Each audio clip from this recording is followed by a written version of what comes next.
Hi everyone, Amber from SJ here, where we share sustainability tips, tricks, hacks, brands, products, and stories to better our planet. And since stories are best shared around the campfire, today I'm here to talk about eco-camping practices with you. Because when you're stepping into Mother Nature's backyard, especially with rapidly increasing outdoor participation trends, respecting the environment and practicing responsible camping techniques is crucial. So first off, what is eco-camping? Well, it's camping in a way that minimizes negative impacts on the environment, preserving the beauty of nature not only for yourself, but those that come after you, whether that be next week or next generation. It entails, or entrails, if you will, many different concerns, from the gear that you pack on the way in to the way that you handle trash when you're exhausted on the hike out. Because unlike in everyday low-waste living, where progress trumps perfection, the consequences for straying off the sustainable straight and narrow in nature can be quite large. For example, it may not seem like a big idea stepping off trail every once in a while, but if you inadvertently step on some fragile cryptobiotic crust, that living organism won't regenerate for 5 to 7 years in the best case scenario. Now, I don't mean to cast a rain cloud over your trip, especially since Mother Nature is likely to do that already. I'm only saying this to emphasize the importance of taking these eco-camping tips seriously and brushing up on your nature knowledge before bushwhacking through the actual brush. Now, a good place to start is to take a training hike on leave no trace principles, which is pretty much the baseline concept of all eco-camping ideals. They were created by the Leave No Trace Center for Outdoor Ethics, which is a nonprofit organization committed to providing education, skills, and research to help people care for the great outdoors.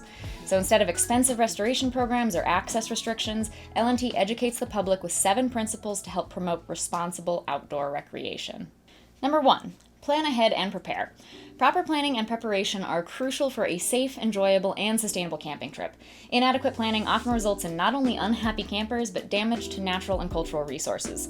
So L&T recommends that all outdoor participants be thoroughly informed on things like their own capabilities, the capabilities of those in their group, the area in which they'll be traversing, and that includes the weather and the terrain of that area, and special considerations for the time or place. For example, campers should know if fire restrictions are currently in place in that particular destination. Number 2, travel and camp on durable surfaces. In general, no matter what kind of camping you're doing, it's always best done on durable surfaces like established campsites and rock or gravel. The goal of which is to avoid travel damage, which occurs when surface vegetation and organisms are trampled beyond recovery. Number 3, dispose of waste properly. You may have heard the term or seen the sign posted on just about every trailhead out there that says, "Pack it in, pack it out." Packing out all waste, including food scraps, human waste, and other biodegradable things you might consider to be safe to leave, is crucial. Proper waste disposal helps maintain the beauty of wild spaces, reduces pollution, and minimizes the chance of attracting wildlife to campsites. Number 4, leave what you find. If every camper out there thought, picking a few flowers won't hurt, well, suddenly the outdoors would have a lot fewer flowers. This is why natural and cultural resources should be left as they are found. This includes not picking flowers, breaking branches, or disturbing archaeological areas. Carving initials, peeling tree bark, and makeshift improvements, such as damming up a stream to cross it, are also a no-go. In other words, leave nothing but footprints and take nothing but memories and mosquito bites. Lots and lots of mosquito bites. Number 5, minimize campfire impacts.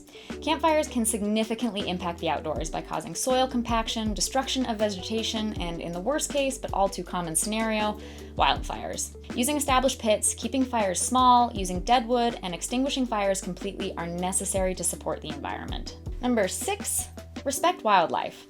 Sustainable camping often takes place in the homes of wildlife, meaning it's important to take measures to protect and respect these animals and yourself. Observe animals from a safe distance, store food properly, never feed animals, and in general, don't disturb their habitats. And last but not least, be respectful of other visitors. So depending on where you're going camping, camping trips can often be a communal activity, whether you want them to be or not. But this makes it really important to be respectful of others' space and privacies. That means keeping noise levels low and being mindful of where you set up camp to make sure that you're not encroaching on another camper's space or enjoyment. Now let's talk about some specific high-impact areas and exactly how you can reduce risks on your next trip. First, let's talk about choosing an eco-camping site. So remember number 2 of Leave No Trace principles, travel and camp on durable surfaces.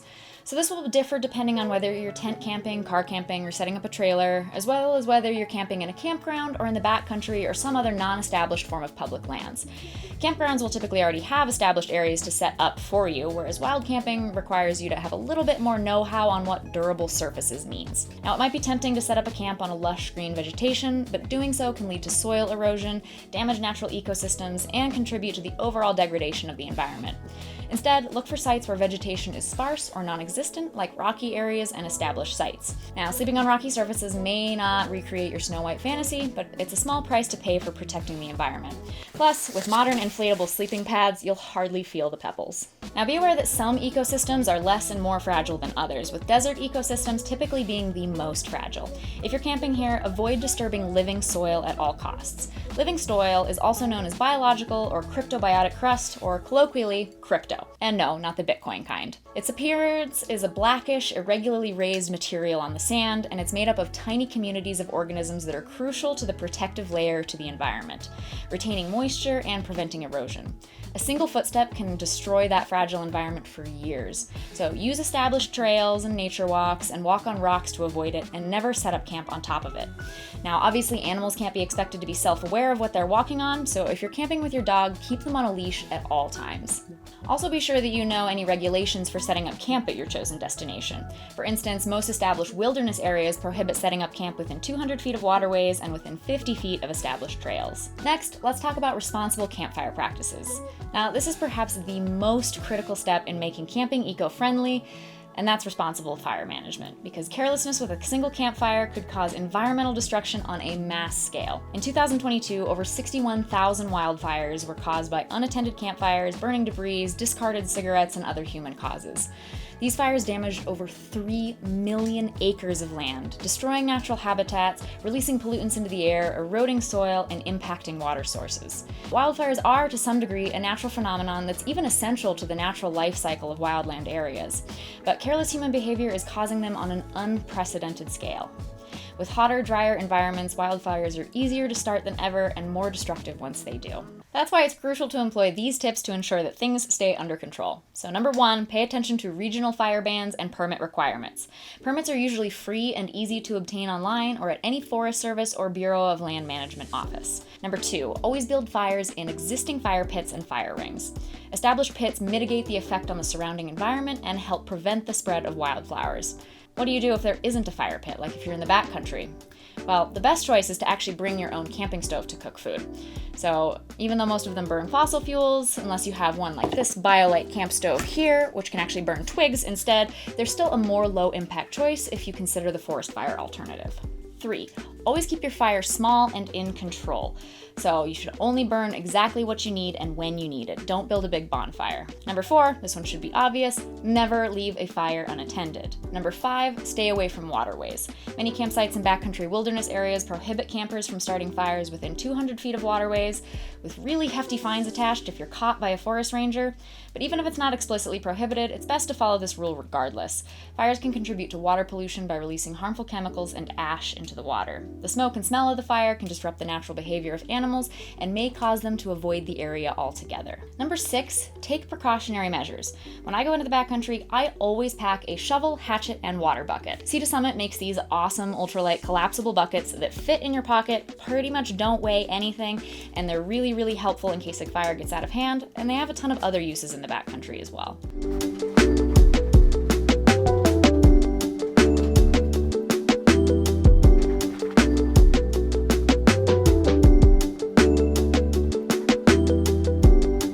Number 7, never start fires under tree canopies where sparks can fly up and ignite the foliage. Number 8, don't cut down live trees for firewood. Dead and already downed wood is the best choice for a fire because there's typically tons of deadfall available. Plus, cleaning up this deadfall can actually help proper forest management as it removes potential fuel for any future forest fires that may spark up. If you're going to a well-trafficked campground where you know the pickings are going to be really slim, bring some cords of wood with you. And lastly, it's essential to use water to completely extinguish your fire before going to bed or leaving the site. Burning all the wood to white ash and ensuring it's cool is the most important thing that you can do. Remember, Smokey the Bear and Sustainable Jungle says that only you can prevent forest fires. Now let's get a little dirty and talk about waste disposal for camping. Sustainably disposing of waste, both disposable packaging waste and human waste, correctly is crucial to prevent polluting water sources and spreading disease. Plus, how would you feel if you rolled up to your favorite campsite to find a big pile of human waste right in the middle of it? First, if there's an outhouse or a porta potty, use that. Yes, even if it smells awful. If there isn't a designated area to do your business, that's up for debate. It used to be largely acceptable to dig a cat hole with a little trowel like this, 6 to 8 inches deep, to do your business in, but with so many people now accessing the outdoors, this is no longer considered a sustainable practice, especially in really high-trafficked populous areas. Instead, it's recommended to bring an eco-friendly, sealable wag bag and pack out your waste, toilet paper included. This is especially important in desert climates where there isn't enough moisture to properly decay human feces.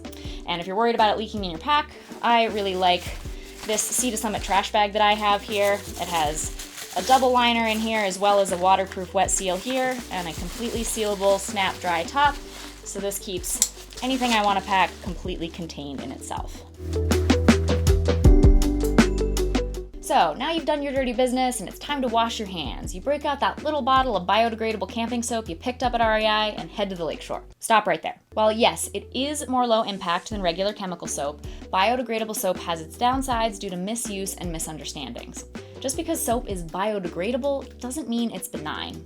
Using that natural hot spring or pristine pond as a bathtub might look appealing, but if biodegradable soaps are used directly in waterways, it leads to an increased amount of phosphorus and subsequent eutrophication, aka nutrient oversaturation, that creates harmful algae growth that blocks sunlight and eventually chokes out the natural life of that waterway. Instead, use a bucket, again, multi-use bucket, or a collapsible sink. They even make super pocket-sized ultralight ones specifically for backpacking. Sea to Summit has some specific sink ones as well.